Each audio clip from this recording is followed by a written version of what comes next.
বাংলাদেশের রাজনীতিতে এক নতুন অধ্যায়ের সূচনা হতে যাচ্ছে। সাবেক প্রধানমন্ত্রী শেখ হাসিনার শাসনামলে যেখানে বিরোধী দলগুলোর রাস্তায় উপস্থিতি ছিল সীমিত, সেখানে এবার ১২ ফেব্রুয়ারির নির্বাচনকে ঘিরে পুরো পরিস্থিতি বদলে গেছে।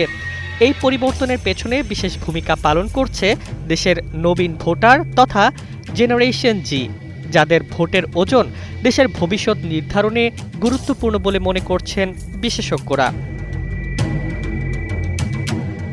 বার্তা সংস্থা রয়টার্সের ভাষ্য অনুযায়ী বিএনপি এবার ব্যাপক বিজয়ের আশায় মাঠে নামছে, যেখানে জামায়াতে ইসলামীর নেতৃত্বাধীন জোট শক্তিশালী প্রতিদ্বন্দ্বিতা গড়ে তুলেছে। বিএনপির চেয়ারম্যান তারেক রহমান জানিয়েছেন, তাদের লক্ষ্য সরকার গঠনের জন্য প্রয়োজনীয় সংখ্যাগরিষ্ঠতা পাওয়া। এদিকে জামায়াতের পরিচ্ছন্ন ভাবমূর্তি ও জেনজিদের সক্রিয়তা রাজনৈতিক দৃশ্যপটে নতুন রং যোগ করেছে।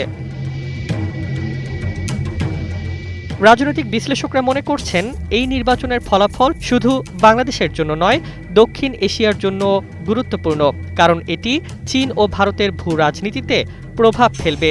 যেখানে জামায়াত পাকিস্তানের সঙ্গে ঘনিষ্ঠ, বিএনপি ভারতের সঙ্গে সুর মিলিয়ে চলার সম্ভাবনা রাখে। রাজনৈতিক কার্যালয়, সড়ক, মোড়ে মোড়ে ধানের শীষ ও দাঁড়িপাল্লা প্রতীকের উন্মাদনা চোখে পড়ছে। দেশের ভোটাররা ধর্মীয় ভিত্তির চেয়ে দুর্নীতি ও অর্থনৈতিক স্থিতিশীলতাকে বেশি গুরুত্ব দিচ্ছেন। প্রথমবার ভোট দিতে যাওয়া তরুণরা আশা করছেন, নতুন সরকার মুক্ত মত প্রকাশ নিশ্চিত করবে।